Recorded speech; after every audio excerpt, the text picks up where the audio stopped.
Speaking to the whole world for the first time made Vegapunk a little flustered. However, the waiting time was over, so he calmly began his speech. Meanwhile, Marcus Mars discovered something astonishing. The world's greatest brain was being stored right here. Even though Vegapunk's original body had died, the brain continued to exist. It contained all of humanity's knowledge, and its current size was as large as a building. While Marcus Mars was distracted, the transponder snail tried to crawl away to escape, but it was too slow and was still caught by him. In the video playing, Dr. Vegapunk said that many people might not believe what he was about to reveal, but this broadcast would surely make the whole world listen and unite. The scene shifted to the East Blue, Usopp's hometown. There, children were intently listening to stories about Dr. Vegapunk, the person who had created countless great inventions that changed the world. Although they couldn't see his image, they could hear his voice transmitted through the radio waves, and everyone was curious to know what the secret of the world was. Vegapunk also made significant contributions in the field of medicine, so he had a profound global influence. At this moment, the Marines were trying their best to stop the broadcast, but the signal continued to spread everywhere. In a distant sea, the whale Laboon surfaced. On its massive body were intricate scars and the familiar skull symbol of the Straw Hat Pirates. In the future land, Vegapunk's hometown, everyone was intently watching the screen, eagerly waiting to hear what their genius scientist would say. For the people there, Vegapunk was a great source of pride. A child wondered, didn't he cause the nightmare in Baltimore? The old man next to him shook his head, gently explaining that it wasn't Vegapunk, but Frankie, who had transformed his own body into machinery. In the South Blue, where Chopper once honed his skills, the island residents also received news about Vegapunk. They discussed him, the father of modern science, who contributed to the creation of countless advanced weapons. Meanwhile, on Hachinosu Pirate Island, the situation became chaotic. Everyone's attention was drawn to the broadcast. Everyone was eager to know, what exactly is the secret of the world? Back in the laboratory, Marcus Mars crushed the transponder snail to cut off the broadcast. But what he didn't expect was that Vegapunk had anticipated this. That snail was just a fake. The broadcast continued as planned. Marcus Mars was furious at being tricked, immediately transformed into a giant bird, and flew off, determined to find the real live broadcasting device. Around him, the scene was only ruined buildings, with no trace to identify the broadcast location. The next scene shifted to where Luffy and the two giants were trying to escape.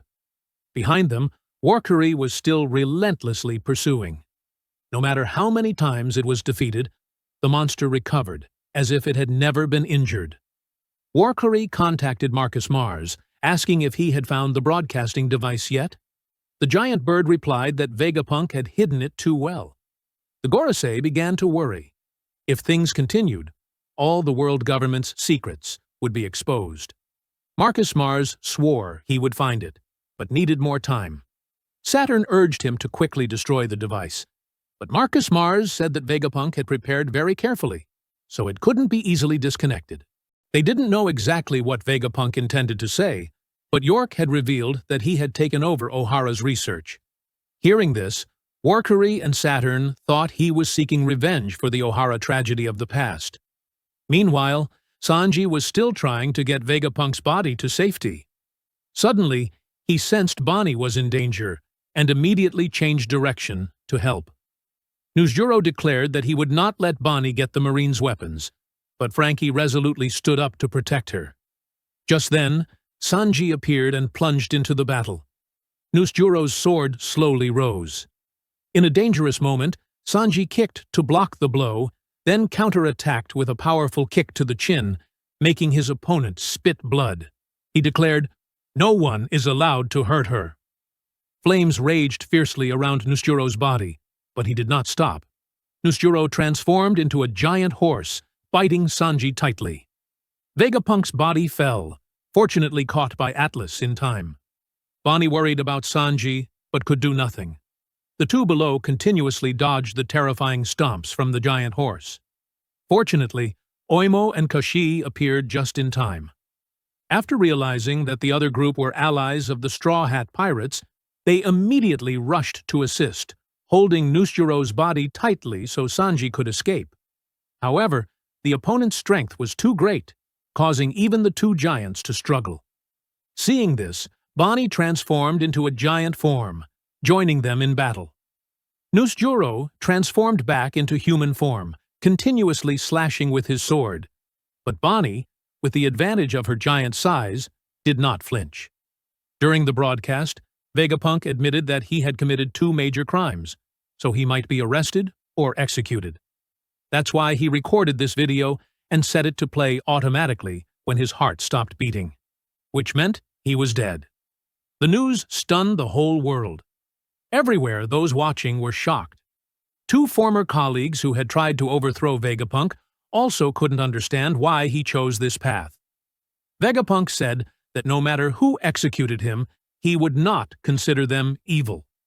In Nami's area, the Straw Hat crew was facing Saturn. His giant and terrifying body made everyone panic. Saturn asked them to get out of the way, because he didn't want to waste time. Lilith and Brook rushed over, calling on everyone to stop the monster. Chopper tried to take Robin to safety, but she refused, determined to stay. In Robin's mind, the voice of the one who had ordered the destruction of Ohara still echoed. The opponent quickly recognized her as Nico Robin, the last survivor of Ohara, and the one Akainu had failed to kill. Nami was surprised, not understanding why the opponent knew Robin's past so well. Lilith explained that he was one of the 5 elders. The giant monster immediately attacked Robin, forcing the others to take the blow. Nami ran to carry Robin away, while the remaining crew members unanimously declared, "No matter what happens, we will definitely protect her." Meanwhile, Luffy was still fleeing from pursuit. Warcury asked Marcus Mars about the broadcast location, but he still hadn't found it. Jew Peter was also searching all over the ground without finding anything. No one expected Vegapunk to cause so much trouble. Off the coast, Navy warships continued their fierce bombardment. The entire island was on fire, but nothing could stop the broadcast. Vegapunk said that his statement might make many people laugh, but nevertheless, everyone had the right to know the truth. In another room, York was trying to find the broadcasting device. She was confident that, since she was also a Vegapunk, she would soon find it. However, too many fake transponder snails had been set up beforehand, making it impossible for Marcus Mars to distinguish the real ones. When someone suggested destroying the power plant, Saturn immediately objected because it would cause immeasurable consequences. Finally, Vegapunk delivered a conclusion that shook the entire world. All continents on Earth would be submerged to the bottom of the sea. That statement silenced everyone. The Gorosei were collectively enraged, while people all over the world could only watch in stunned silence. At Marine headquarters, everything became chaotic after hearing Vegapunk's announcement. They couldn't believe that the entire world would be submerged under the ocean. The scene then shifted to a pirate town, where all of them disbelieved Vegapunk's words, thinking he was using his own death to cause chaos in the world. How could the whole world sink into the sea? However, many people still put their faith in Vegapunk, just like the residents of Water 7. There, the water level rises significantly every year, and soon the city will be submerged. What they couldn't believe was that not only this place, but the entire world would be submerged by seawater. The information had begun to spread everywhere, even in Impel Down, where Doflamingo burst into laughter upon hearing the news from Vegapunk. He asked Warden Magellan what he would do if the prison was flooded, as their responsibility was to keep the prisoners safe. Magellan admitted that the place had fallen into chaos when the sea level rose by a few meters, but to submerge the entire world in water was truly unbelievable. Doflamingo suggested that if the water rose by just 5 meters, most cities would suffer heavy damage, and he asked if they should move to higher ground, hinting at Mary Geoise. In the Ryugu Kingdom, they had also heard the information from Vegapunk. Princess Shirahoshi was extremely worried, asking her father if Vegapunk's words were true. The king was unsure, but said they would have to prepare for the upcoming disaster. Back on Egghead Island, Marine soldiers were furious at Vegapunk's baseless declaration. They believed the greatest scientist was lying, and that this would throw the world into chaos. Above, Marcus Mars was still flying around, searching for the source of the video broadcast. He asked the others to destroy all the transponder snails before Vegapunk revealed all the important secrets. The situation with Bonney and Nami was very tense. They had to face the powerful Gorose. As for Luffy, he was still being chased by Warkuri. He transformed into Gear 5 to attack the enemy. Those who wanted to stop the information Vegapunk was broadcasting were trying to find the location of the original transponder snail. York had searched everywhere, but couldn't guess where Vegapunk had hidden it. The genius scientist continued to talk about the information he had found. According to his calculations, just a few days after recording this video, the world would experience an unusual earthquake, shaking the entire world. Upon hearing this, many people began to believe that the scientist's words were true, as an earthquake had indeed occurred just today. As a result, the sea level would rise by about 1 meter worldwide, and some islands would be submerged and become uninhabitable. Beaches worldwide would also disappear. Now, everything Vegapunk predicted had come true. This made the pirates who initially mocked him feel scared. Next, Vegapunk wanted everyone to listen carefully to what he was about to say. The earthquake that shook the entire world was not a natural phenomenon. At this moment, Saturn was extremely angry that Vegapunk was about to reveal important information. He continuously attacked the members of the Straw Hat Pirates. Nami then counterattacked with lightning, and the rest of the group also rushed in to drive the monster away. However, all wounds healed instantly, and Saturn attacked continuously without stopping. He used his giant spider legs to slam down, and the pressure from the blow blew away Nami's entire group. Seeing this, Robin tried to use her devil fruit power to create a net of arms to catch her teammates. At this moment, Vegapunk was talking about his desire for peace. After defeating Nami's group, Saturn did not kill them, but quickly ran in another direction. This confused Nami, who thought they were his target. Saturn then asked Marcus Mars if he had checked the power plant, to which he replied that he hadn't because the room was heavily guarded. Hearing this, Saturn decided to go there to find and destroy the device broadcasting Vegapunk's video. At this time, the scientist was talking about his first sin, which was creating an infinite energy source. He was driven by a desire to bring great progress to the world. Saturn then found the room containing the eternal flame that Vegapunk created, also known as the God of Fire. He transformed back into his human form and destroyed the nearby transponder snail. However, Vegapunk's voice did not stop.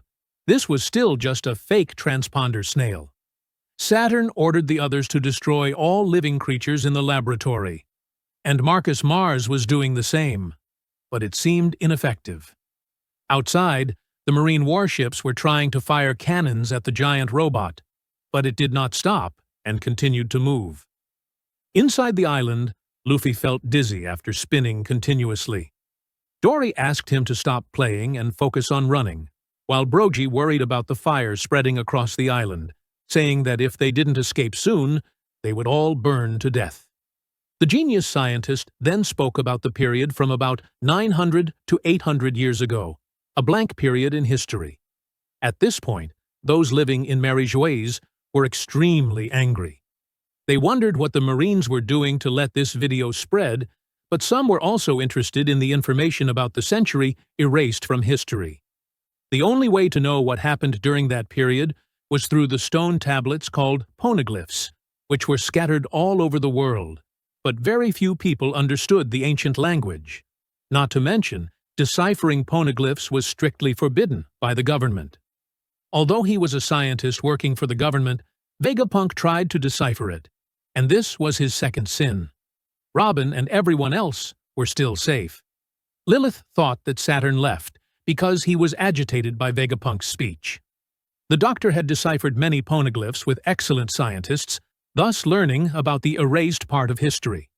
After crashing into the shield, Edison was still alive, trying to help the Straw Hat pirates escape safely. Outside, after seeing Warcury almost catch up with the two giants, Luffy decided to attack the monster one more time. Vegapunk was talking about a man born 900 years ago in a highly developed kingdom. It was said that he had a rubbery body like the Sun God Nika in the story of the giant tribe in Elbaf. That man's name was Joy Boy. And now, the one with that power was Luffy, who delivered a powerful punch to the giant monster's face. However, his arm was also burned by the flame. Seeing this, Brogy and Dorry laughed loudly, thinking that Luffy never learned his lesson, as he had been burned before when hitting the other monster's body. According to Vegapunk, Joy Boy was considered the first pirate on the high seas. The scene shifted to the peaceful land of Wano, where little Otama and others were listening to news from Vegapunk. Thanks to Orochi's transponder snail, they would know what was happening out there. They knew nothing about Joy Boy, but Otama wanted to see Luffy again. Vegapunk continued to talk about the information he read on the poneglyphs. It was about a great battle between Joy Boy and the world government of today. More precisely, it was the predecessor of the world government, consisting of 20 kingdoms forming an alliance. This means that Joy Boy's pirate faction was so strong that nations had to cooperate to fight against that man. Vegapunk could not find out the cause of the battle. All he knew was that Joy Boy was born in an extremely advanced civilization 900 years ago. The weapons used in the previous battle far exceeded the capabilities of current science, and were considered ancient weapons. At this time, Nami was trying to call Zoro and Jinbei back. They noticed that the clouds around them were moving.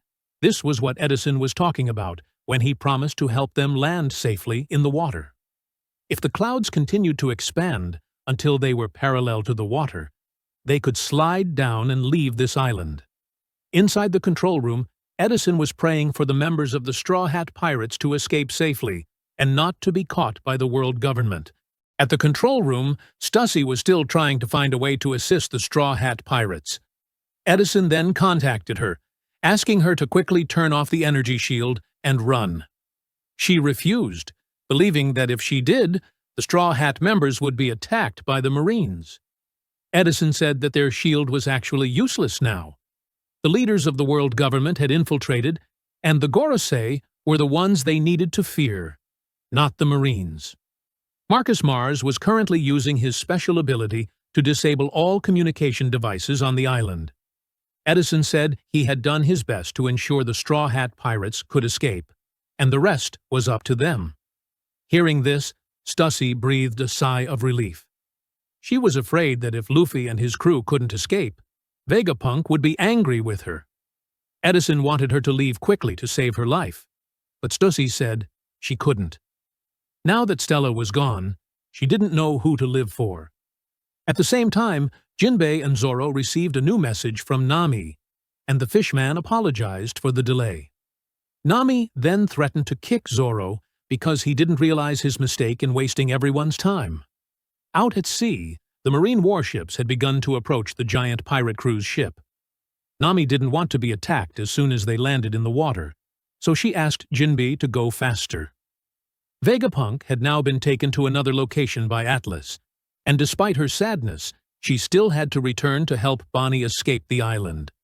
The battle between the giants and Nusjuro was still very intense. He could cut through anything. While the two giants attracted the enemy's attention, Sanji rushed in to attack. However, his kick was blocked by Nusjuro's sword. Despite his best efforts, he couldn't kick away the enemy's weapon. Instead, he was sent flying by him. Oimo and Kashi then grabbed the giant horse's tail, which annoyed Nusjuro. Bonney also rushed in to attack with Oimo, but even though he was attacked from two directions, the opponent still blocked. The Gorosei's power was still far superior to theirs, and Kashi was also kicked away by the horse.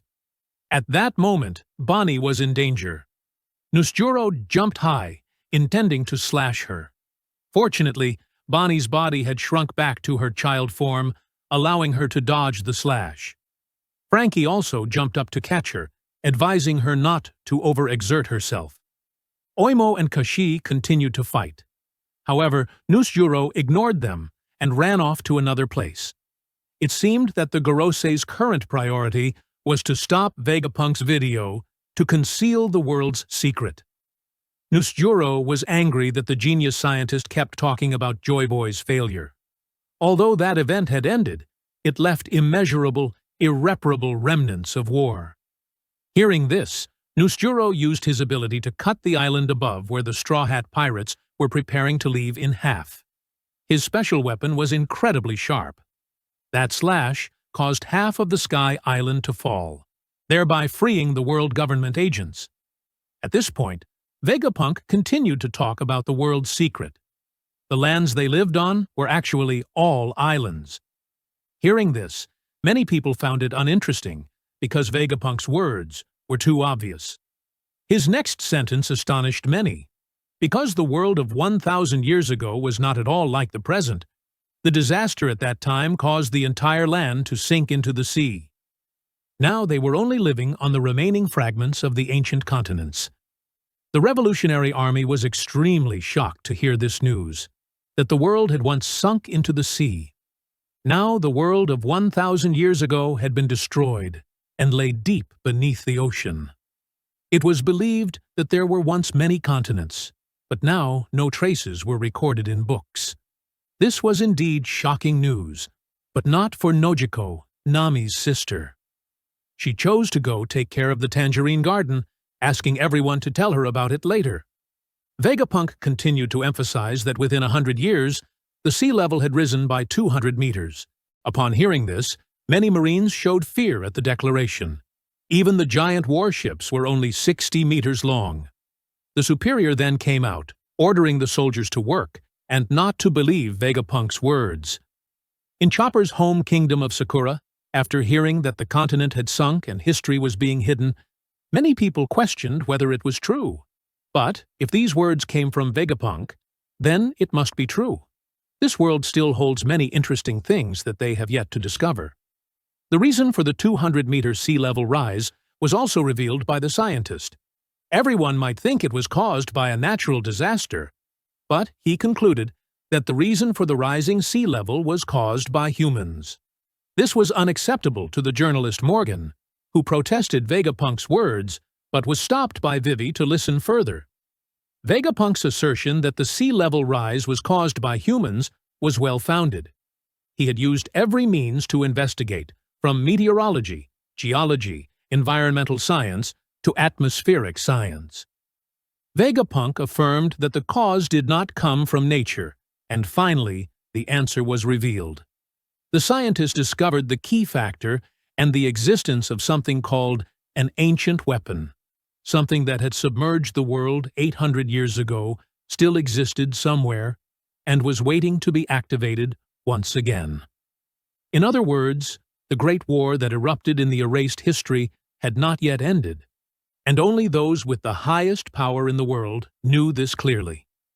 Somewhere, a mysterious person was looking at a painting of a girl with a face similar to Vivi's, and at the same time, in Vivi's kingdom, the people were mourning the death of their king.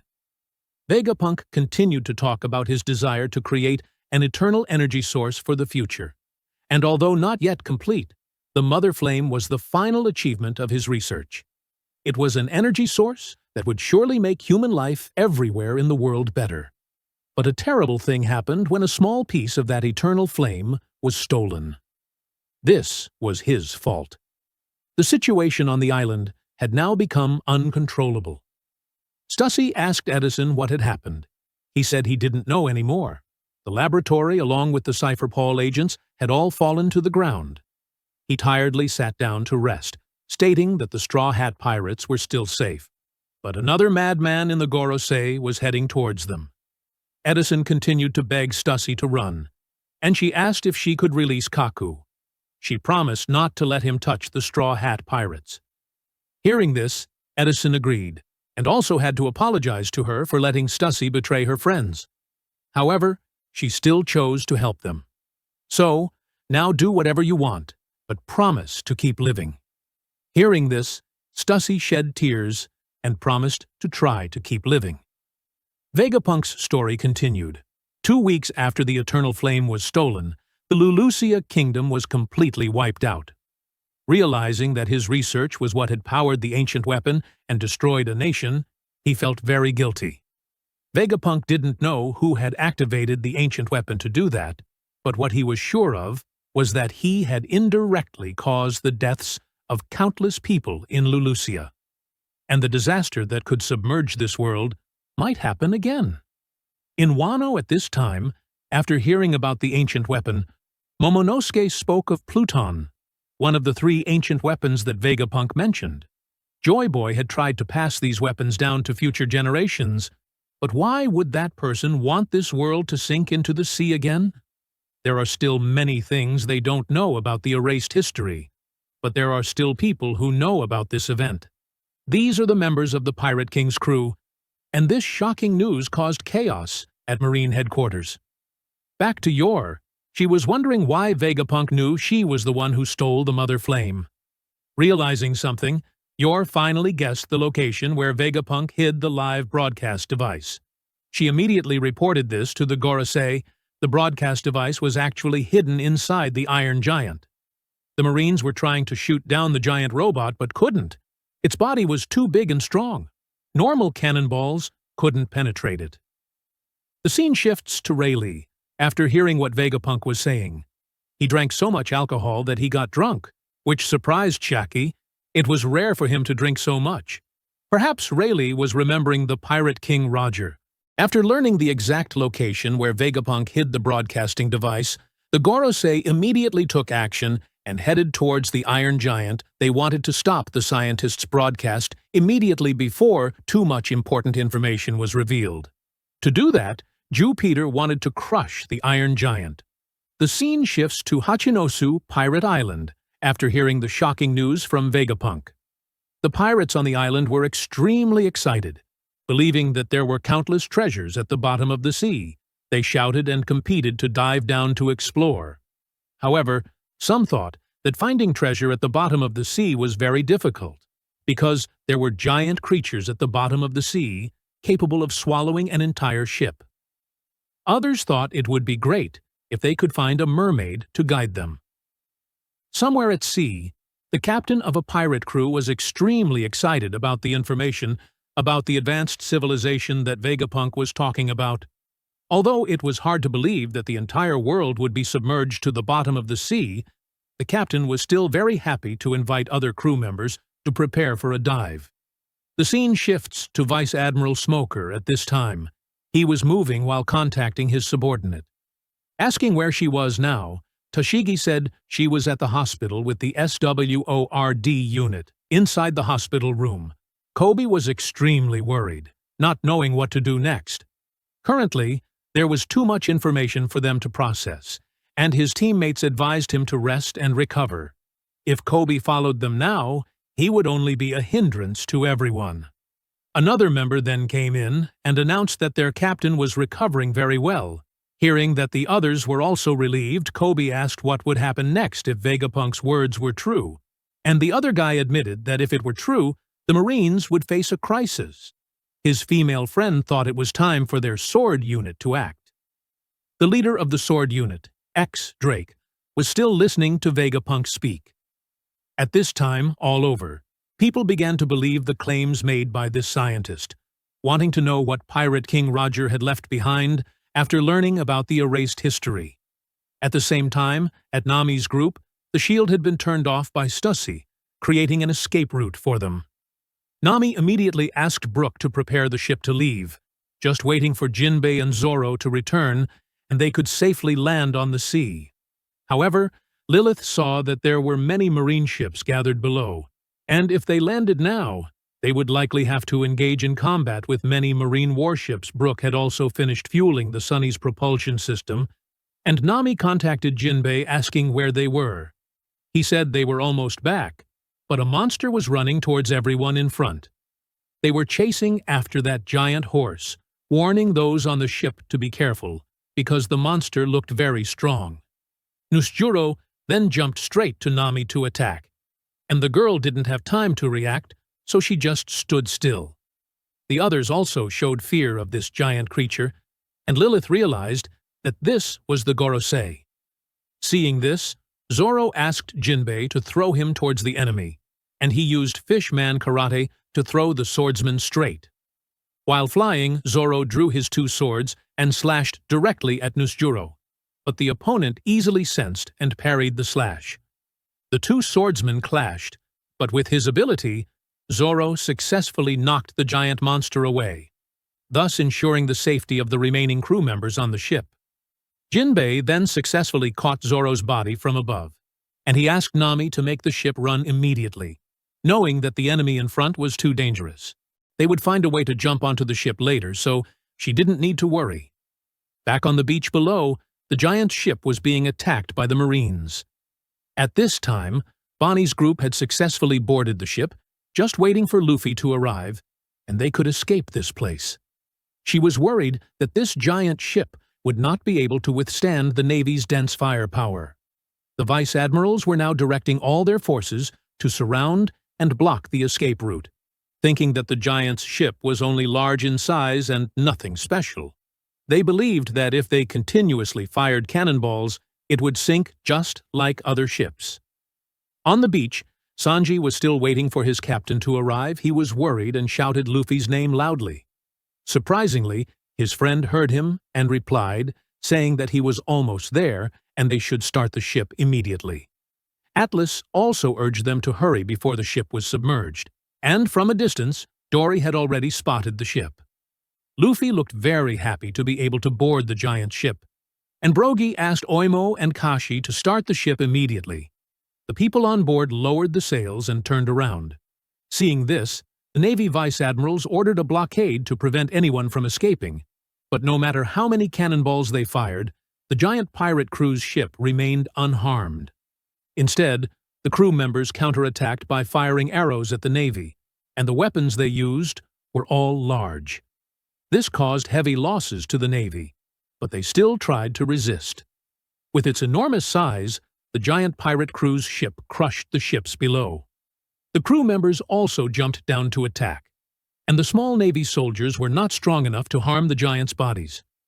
Many warships were destroyed in this way, and seeing that the situation was not good, another vice admiral requested all warships to gather in one place to attack, and two other vice admirals were also present to assist. One person controlled a mechanical monster to fire at the giant ship, while the other rushed in to attack directly with punches. She hardened her arm and unleashed a series of powerful punches at Kashi, who was immediately knocked down and fell into the sea. Seeing this scene, the Navy soldiers were re-energized to fight. Back on the island, Luffy realized that the giant pig was no longer chasing them, and he wondered where it had gone. Dorry thought it didn't matter. What needed to be done now was to jump on the ship and escape. The reason War Curie was no longer chasing Luffy was to focus on attacking the Iron Giant with the other Gorosei. He was still moving around the island without realizing the danger.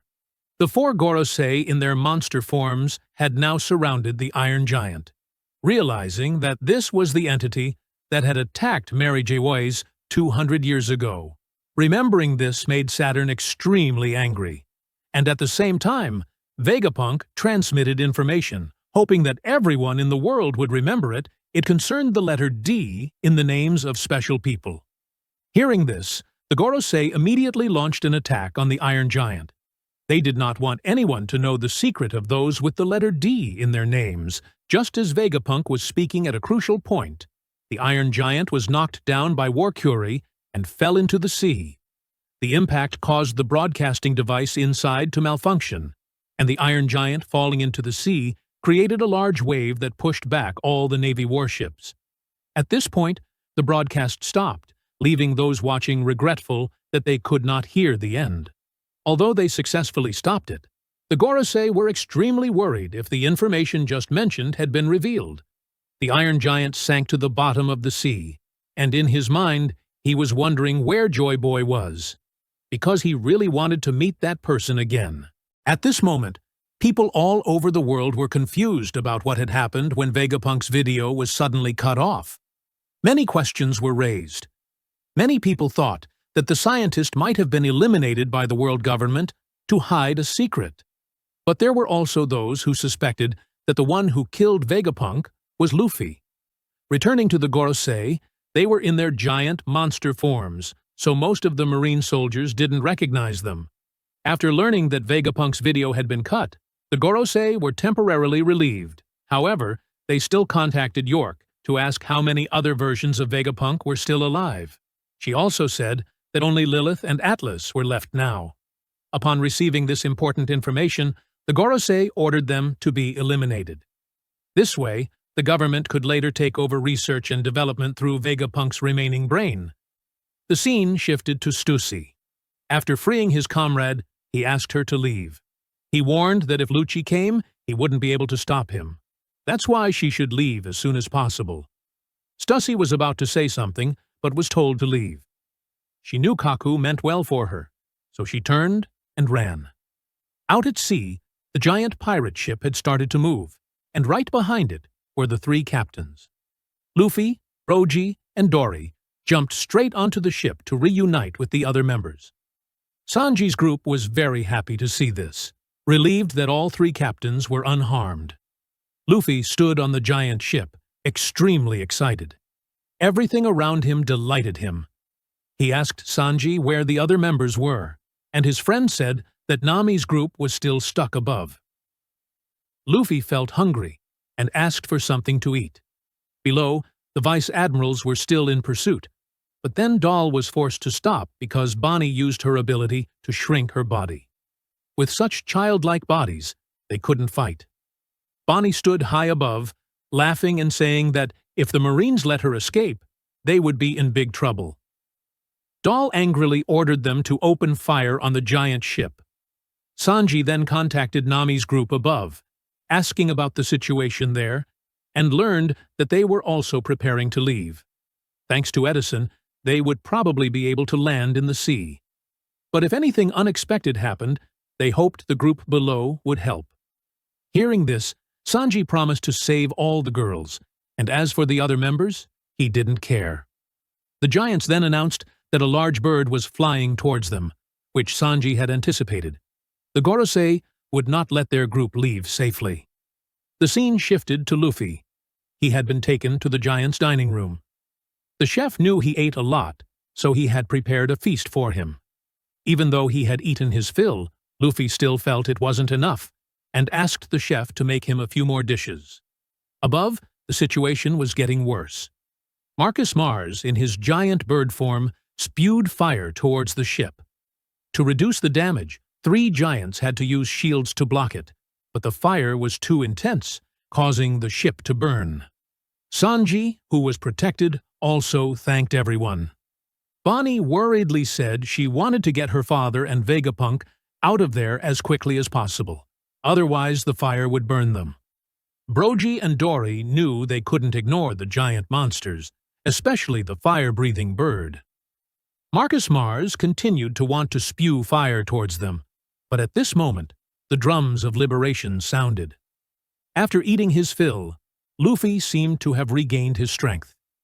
Immediately after, the entire area around the ship was turned into rubber. Frankie also asked his captain to stop the monster, and immediately after, the face of Sun God Nika appeared.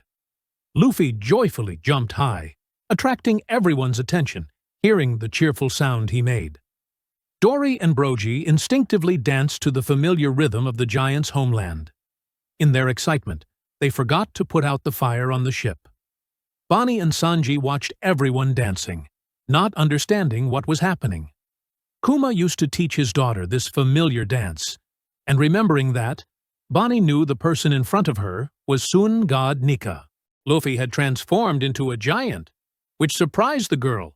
He didn't know who the Nika Bonney was talking about was, but he knew very well that her wish was to defeat those who had harmed Kuma. Initially, Bonney was worried she wouldn't be able to do it. Luffy continued to encourage her, confident that she would succeed. He then changed his form for Bonney to remember.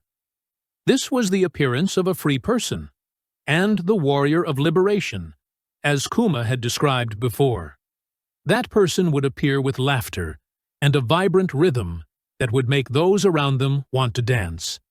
After feeling more confident, Bonney activated her devil fruit power, transforming her body into the form of Sun God Nika.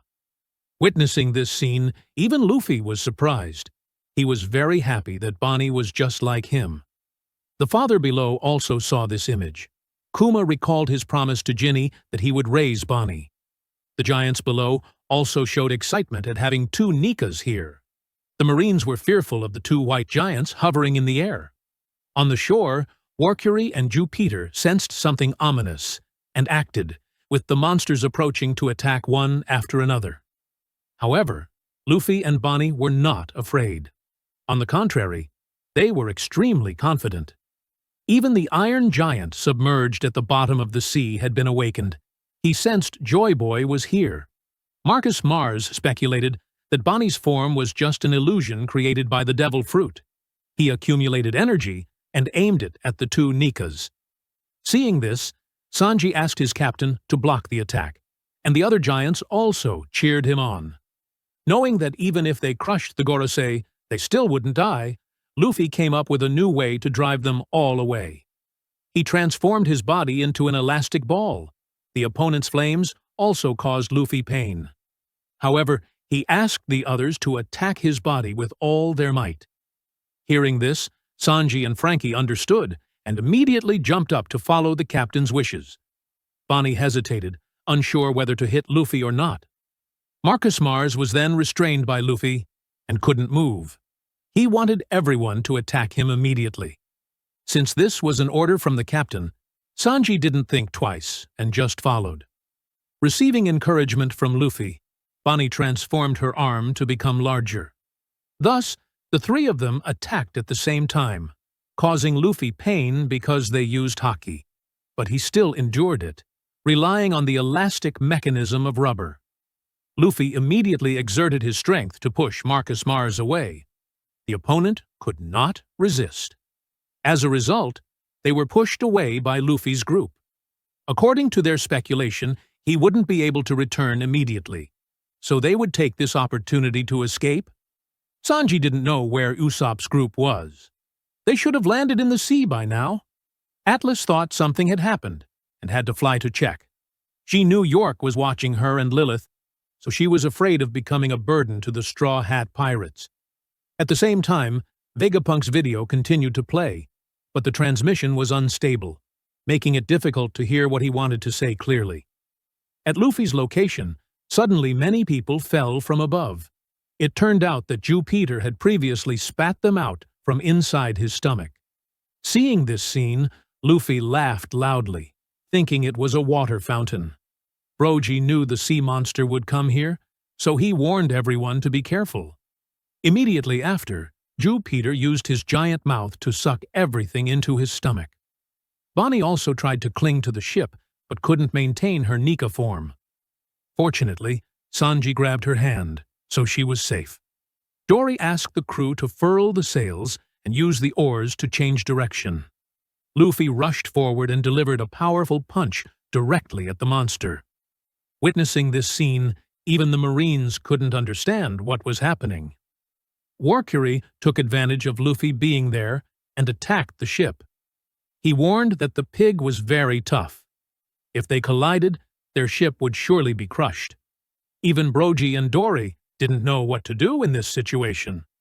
Luffy suddenly heard the Iron Giant call out, "Joy Boy!" He had fully awakened. From under the sea, the Iron Giant delivered a punch that sent Warcury flying. Perhaps this was the right time for the Iron Giant to act, looking at its massive body. Luffy was extremely surprised. He always loved giant robots like that. This is Vegapunk's memory from 26 years ago. That day, a close friend came to him and begged for help. He wanted to research with Vegapunk the erased century that the government was hiding. This world had too many mysteries that needed to be uncovered. The research required in-depth knowledge from many fields, and no one was more suitable than a genius scientist like him. However, Vegapunk refused the invitation because he was currently working for the government and could not provide him with any data. He also reminded his friend that he was being targeted by the government, and the reason they still let Clover live was only to find and eliminate all the researchers around him. And Vegapunk advised his friend to stop and not delve into the past anymore. Clover recounted that many years ago, a person with the letter D in their name died right before his eyes, and that person was his own biological brother. This man's real name was Clu D. Clover, and to save his life, he always concealed his name. No one in this world deserved to die just because of their name. To find out why the government was hunting down people with the letter D in their names, he was forced to research the historical documents that were being erased. Hearing this, Vegapunk was very shocked, but could do nothing to help. He turned and left, saying, "Let's pretend I never heard anything." He advised Clover to be careful, and the other man loudly declared, "I will find the truth at all costs." The scene shifts to a few years later, when the genius scientist was still researching at Punk Hazard. That day, a colleague informed Vegapunk that the government was about to issue an extermination order on Ohara in the West Blue. That would certainly be a large-scale massacre. A few days later, Ohara was indeed completely wiped out, but a child escaped, and that girl was being hunted by the government with an extremely high bounty. Vegapunk then went to Ohara to lay wreaths for the dead. Standing from above, he saw books everywhere. Perhaps the researchers had time to hide. Remembering Clover, the genius scientist shed tears of sorrow for his friend. He believed that everyone died just to protect this massive archive for future generations. At this moment, Vegapunk's video was still playing. He spoke about how history always belongs to the victors, while the voices of the defeated are buried deep beneath the sea, unheard by anyone. But now, he would reveal all secrets for everyone in the world to hear. Robin in the room burst into tears as she recalled her past. The scene shifts to the Straw Hat Pirates' sunny ship. Zoro urged the helmsman to get the ship moving quickly. However, Lilith refused because their enemy was blocking their way. She knew this ship was equipped with a propulsion device that could launch it a kilometer. But if that monster slashed them, their flight path would be diverted, and the worst-case scenario could be that everyone would fall onto the island instead of landing safely in the sea. Just then, Atlas flew over and punched Lilith, knocking her unconscious. The remaining crew members were surprised, not understanding why the girl did that. Back below, Warcurry immediately recovered after being punched away by the Iron Giant. The Marines wondered what was happening. The Iron Giant called Luffy Joy Boy, saying he was very happy to see him again.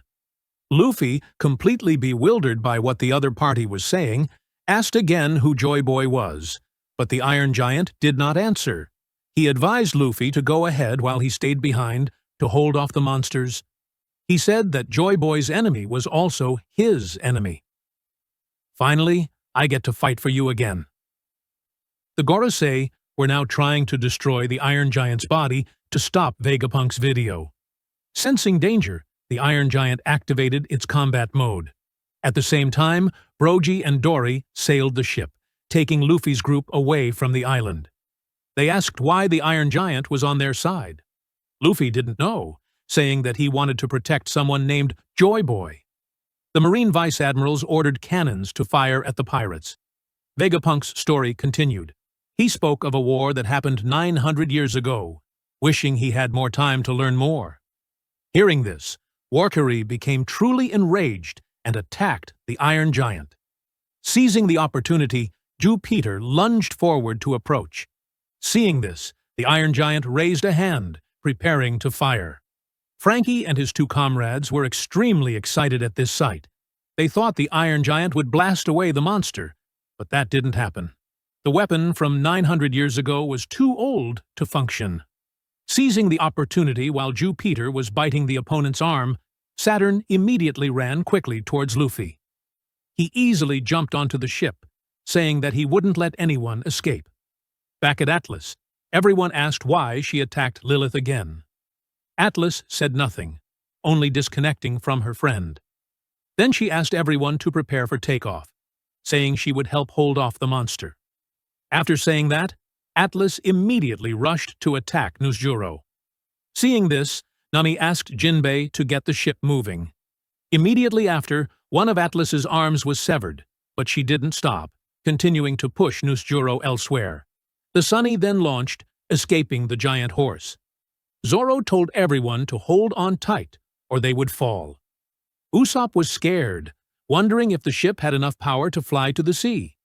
Nusjuro then continued to slash Atlas. She didn't feel any pain and smiled, having completed her mission.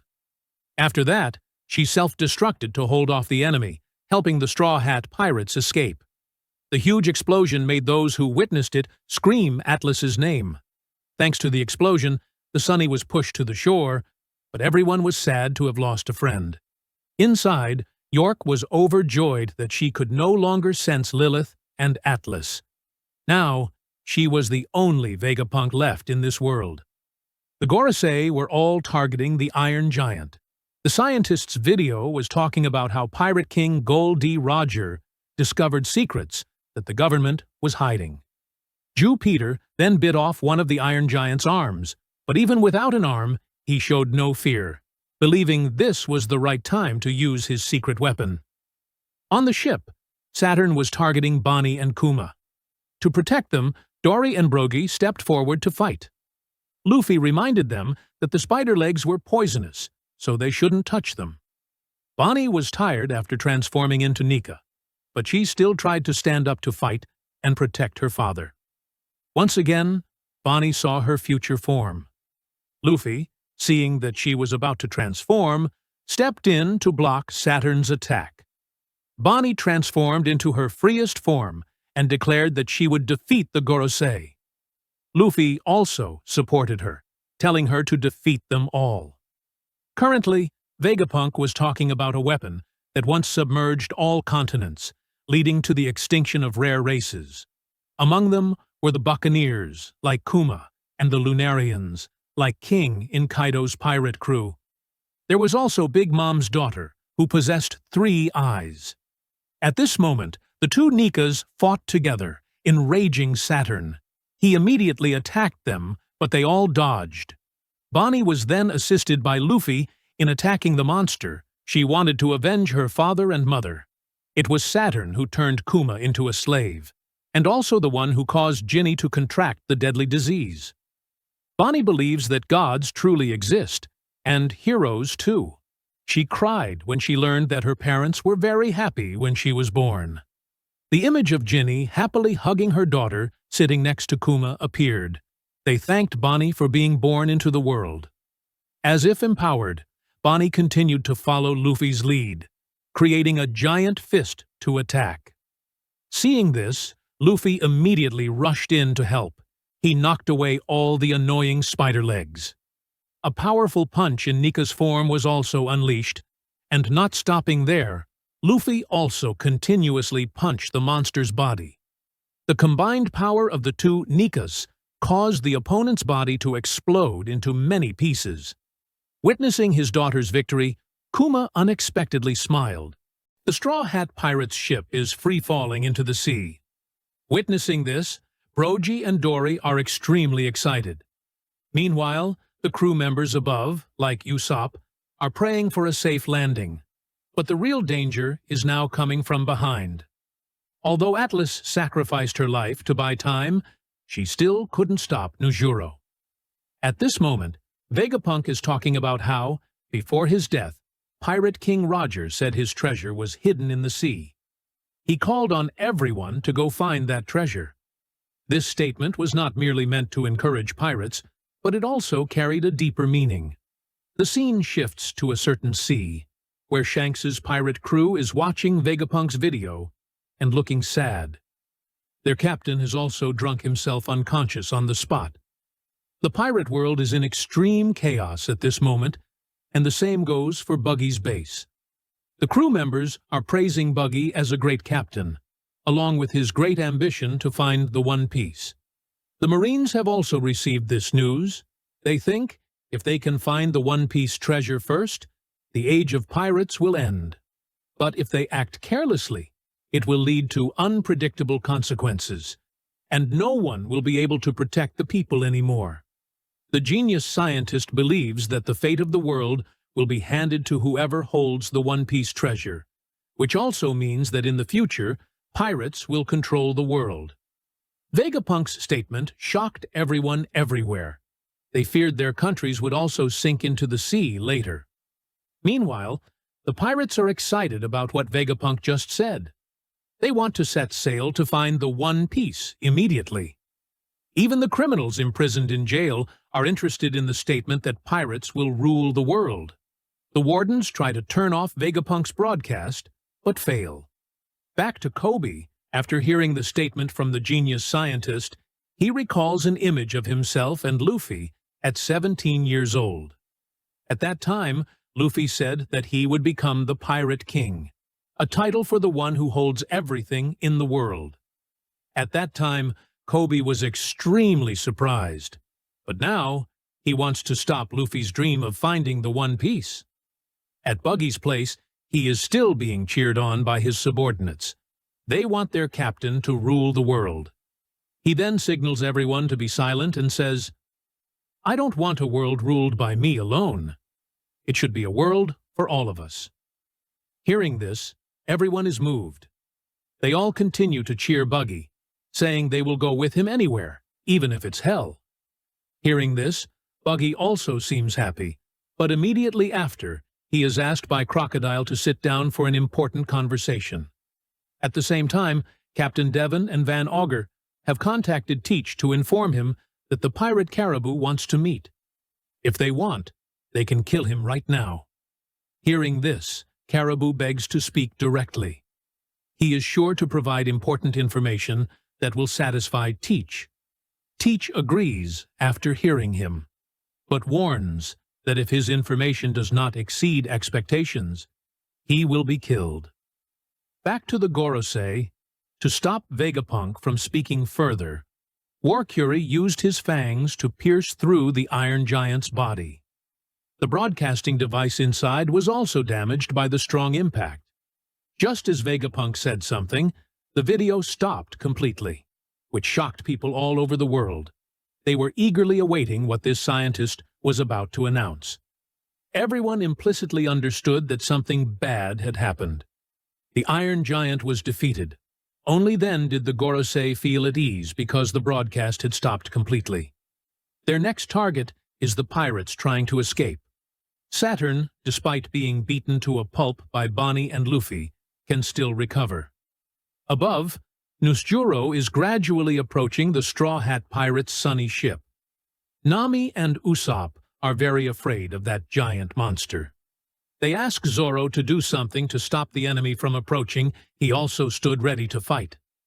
The Iron Giant apologized to Joy Boy for not being able to help him. Luffy, behind him, also asked if he was okay. He thought the Iron Giant was mistaking him for someone else because Luffy's current appearance was very similar to his old friends. The Iron Giant looked sad that he couldn't help Joy Boy become king, then asked what Luffy's name was. He replied, "I am Monkey D. Luffy, the man who will become the king of the pirates." Hearing the D in Luffy's name, the Iron Giant laughed and immediately stood up to continue fighting.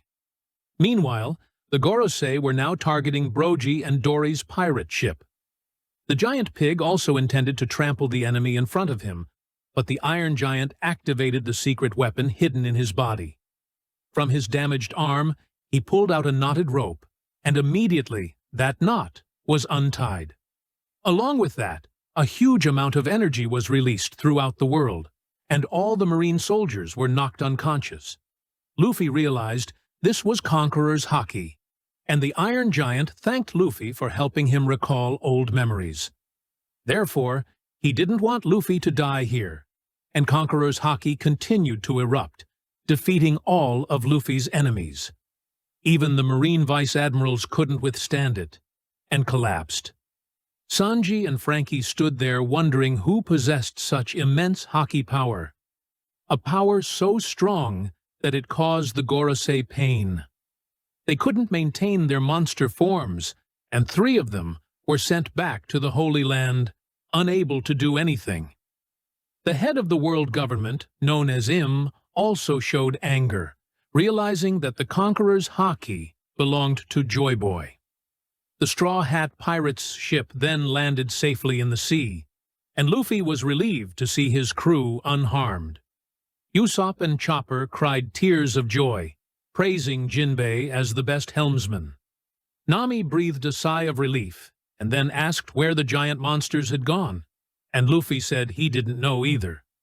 Dorry and Brogy were also shocked that the Iron Giant could use Haki, even though all the crew members were safe. However, Edison and Atlas had to sacrifice themselves to protect them. This made everyone sad. Currently, only Saturn remains on the island, and after being attacked by Conqueror's Haki, he appears extremely exhausted. Saturn approached the Iron Giant to find out why it could use Haki. At this moment, old memories emerged. He was called Emmet by Joy Boy, and that year his friend had predicted that he would die. So he sealed his Haki power into Emmet's body, because even if he died, the Iron Giant would still exist. At the same time, he instructed him that whenever his life was in danger, or he wanted to save someone's life, he should untie the knot within him. Joy Boy said he would save him even if he himself died. Emmet was very happy to hear this, because even if Joy Boy died, he would still exist within this body. And so, he would no longer feel lonely.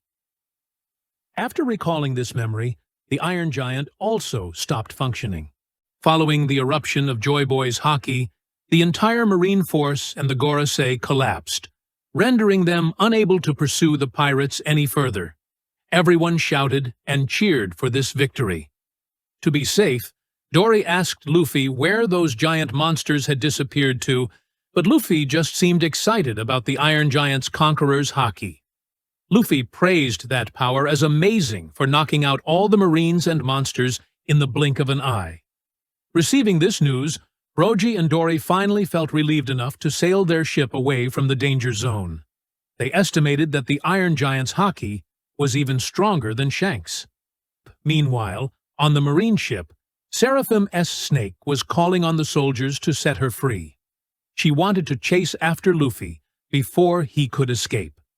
However, upon hearing Luffy's words of gratitude towards the Iron Giant, she felt happy that her beloved was safe. The Straw Hat captain sent his thanks to Emmet and bid him farewell. Just like that, the captains of the 2 pirate crews sailed out to sea while the enemy was unconscious.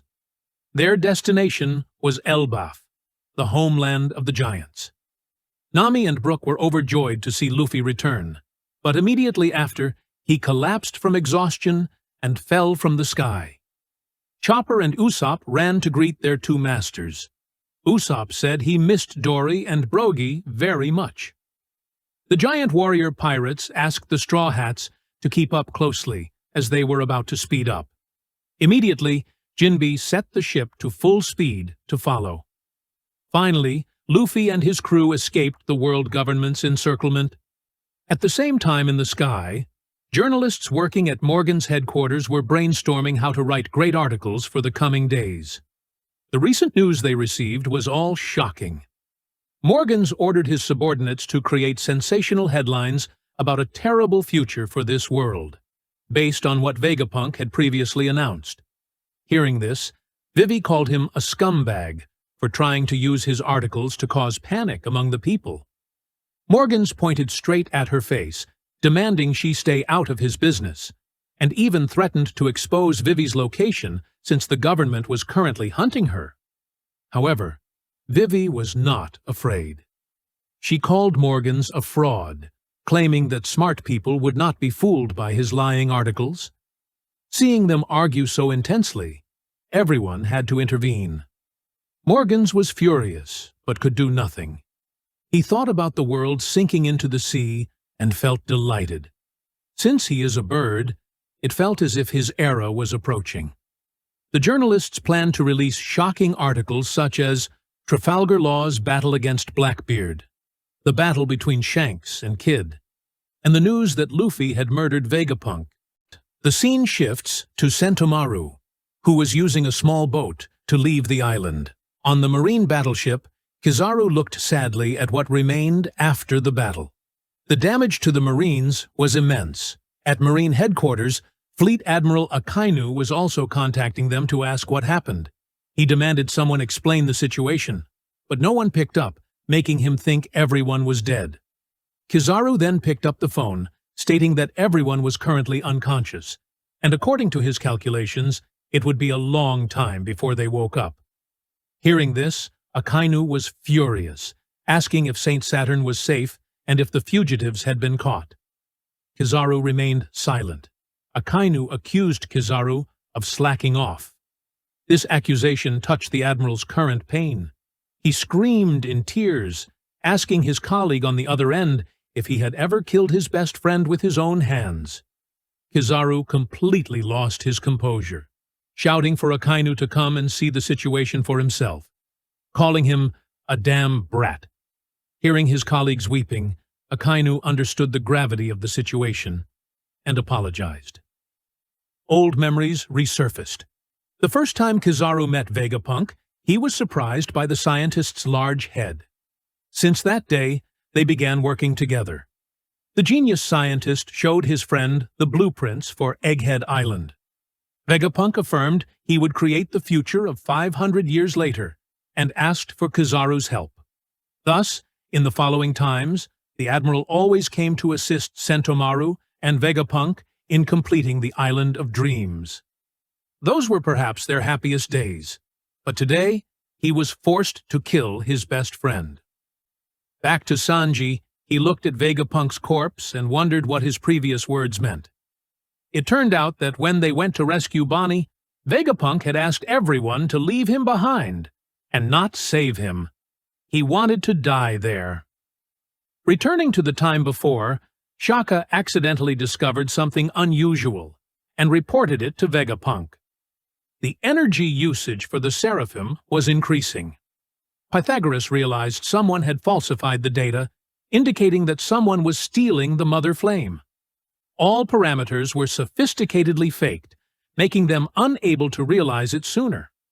Initially, they thought Lilith was the thief, but since the three in the room had alibis, they had to investigate the other four. A few days later, Pythagoras revealed the culprit was York. Her images on the surveillance cameras were all fake. They discovered a conversation between York and the Gorose, revealing Vegapunk's research on the Void Century. Furthermore, the Lulusia Kingdom had been completely destroyed. Vegapunk realized the stolen energy was the cause. The world government had used an ancient weapon to wipe out Lulusia. He blamed himself for creating the Mother Flame, leading to York's betrayal. Knowing he would be eliminated by the government, Shaka urged Vegapunk to flee. However, he refused, knowing it was impossible. At the very least, he wanted his death not to be meaningless. Vegapunk wanted to reveal secrets to the whole world. He apologized to Shaka and Pythagoras for implicating them, but both accepted the sacrifice because we are one. In the following days, Vegapunk continued to act as if he didn't know about York's betrayal. The three of them secretly recorded a message for the world and hid the broadcast device inside the Iron Giant, Emmet. To prevent York from finding out, they erased part of their memories regarding York's betrayal. However, Vegapunk left a note to remind himself after the memory wipe. Trust in yourself and be ready to die.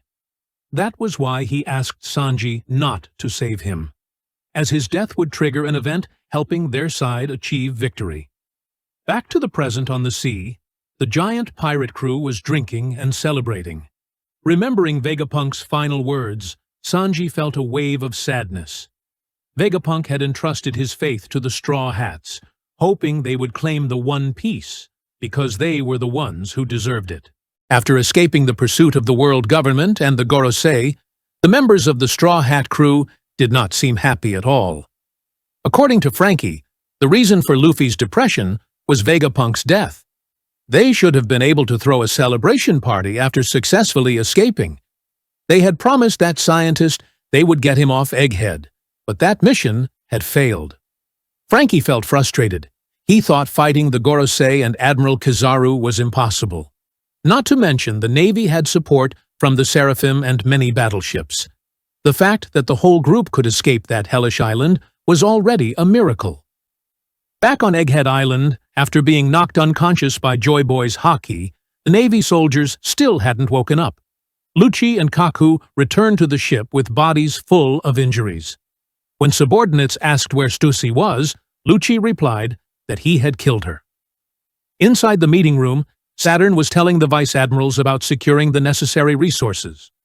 These included York, Vegapunk's power plant, and most importantly, the Mother Flame. However, they had let Luffy and Bonney escape. Even with 9 vice admirals present, they couldn't do anything. They wanted permission to chase the Straw Hat pirates to Elbaf.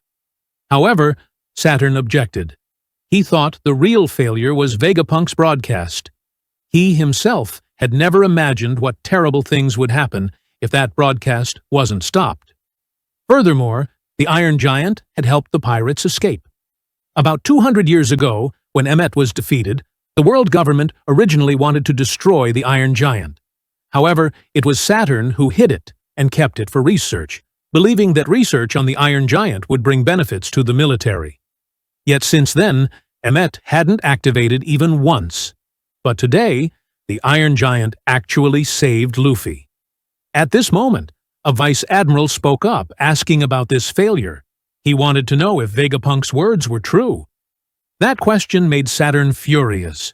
He immediately used Haki to punish him, knocking the vice admiral unconscious on the spot. Meanwhile, at York's location, she realized something was unusual and ran to check the Cloud Island. The cloud-making factory was operating at full capacity. York realized the person doing this was Edison. She used a gun to shoot at the Cloud Island, but couldn't stop it from flying up. Meanwhile, at the Holy Land, Mary Joyce, the people living there were panicking over Vegapunk's words. Although the world sinking into the sea wouldn't affect this place, food would run out. Currently, their food stores were completely empty. Many had to starve, and they all appeared angry, blaming the commoners and wanting to punish them unreasonably. At the Gorosei's room of authority, a surprise guest arrived to meet the 4 leaders. Garling said he had just received orders. Hearing his tone, the other 4 felt annoyed. They demanded Garling maintain proper etiquette, as they were the leaders. But the old man said that from now on, Vegapunk York would be under his direct command, and he himself had been assigned the position of warrior god of science and defense. This was the role Saturn was holding, so the other 4 understood that Garling was the new member of the Gorosei. At the same time, something extremely terrible happened to Saturn. His body started feeling pain, and he screamed. The vice admirals witnessing this didn't understand what was happening. His aged body began to burn with blue flames. He realized this was punishment from Lord Imu and begged. A red eye appeared, questioning Saturn why he let Joy Boy escape. Before he could answer, his body exploded. The vice admirals were blown away. They couldn't believe their eyes as Saturn's body was now just a dry skeleton. The scene shifts to Edison. He wasn't dead, but had safely guided the Cloud Island away from Egghead. Surprisingly, the other versions of Vegapunk, despite being dead, still retained their memories. Everyone thought Vegapunk was dead, so now Edison and the other versions could travel the world freely. To keep memories of everyone, he attached their body parts to himself. The result was this new form. Atlas laughed because Edison used her left arm and Pythagoras's right arm, while the torso was taken from Shaka. The scene shifts to the headquarters of the Revolutionary Army. The people here were also fearing the future where the world sinks into the sea. They discussed the ancient weapons that caused a great war in the past. The person who obtains the One Piece will become the Pirate King and possess the power of the ancient weapons once again. Their mission is not to let that happen. From this, Sabo also understood why the celestial dragons live in the Holy Land, Mary Joyce. Furthermore, They used slaves to build massive structures over the past few centuries. This proves that what Vegapunk said is the truth, and the world government had prepared for the world sinking long ago. Dragon thought he must quickly resolve matters. Soon people would begin fighting over safe lands that the seawater cannot reach. Back on the giant pirate's ship, thanks to Chopper's care, Lilith woke up. Sanji immediately ran over to check her condition. At that moment, Lilith's earpiece transmitted a sound. It was her friends inside Edison's body.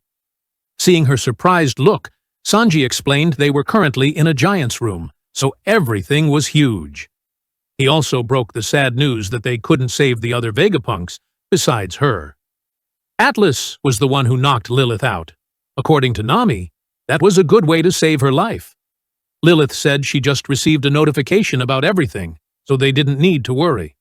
The girl then cried loudly, but immediately after appeared happy and demanded something to eat. Chopper suggested eating the fruit available on the table. Lilith climbed down deep in thought. Her head was no longer connected to York, so she wouldn't be tracked. Brook then told her that Luffy was acting very sad after Vegapunk's death. He was eating while shedding tears out of remorse, talking about having promised Vegapunk to get him off the island safely, but failing to do so. Chopper said his captain was deeply mentally hurt, to the point of not eating meat and only eating fruit.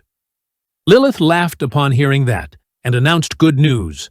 Actually, the deaths of the other Vegapunks were only death by their definition. In reality, they still existed inside Edison's head. Upon learning they were all alive, the other members were astonished. Brook thought they had turned into ghosts and felt scared. Sanji thought a skeleton like him shouldn't be afraid of ghosts. Luffy, upon knowing Vegapunk still existed, became overjoyed. Chopper also cried tears of joy. Immediately, Luffy rushed out to where the giants were drinking and thanked everyone for their help. Brogy and Dorry asked their friend if he wanted to party. This time, Luffy was no longer sad, so he agreed. Seeing everyone so happy, Usopp called Zoro and the others onto the giant's ship to drink. Seeing a large piece of meat in front of them, Bonney, Chopper, and Luffy immediately jumped in to eat. The giants promised that when they arrived at Elbaf, they would treat them to even more delicious food. Robin had also recovered by now. Chopper ran to her and was hugged by Robin. She said if they went to Elbaf, she might meet Saul. This was her wish. The giants were talking about how the person who finds the One Piece will rule the world. They wondered who would become the Pirate King. Luffy, upon hearing this, claimed he would become the Pirate King. He jumped up holding a cup of alcohol and declared, "Even if the giant pirates become my enemies, I will still become the Pirate King." Just like that, all Straw Hat members clinked glasses to celebrate. Bonney also recalled the image of Kuma. After so many incidents, father and daughter could finally be together. She saw her father's face smiling contentedly and felt very happy.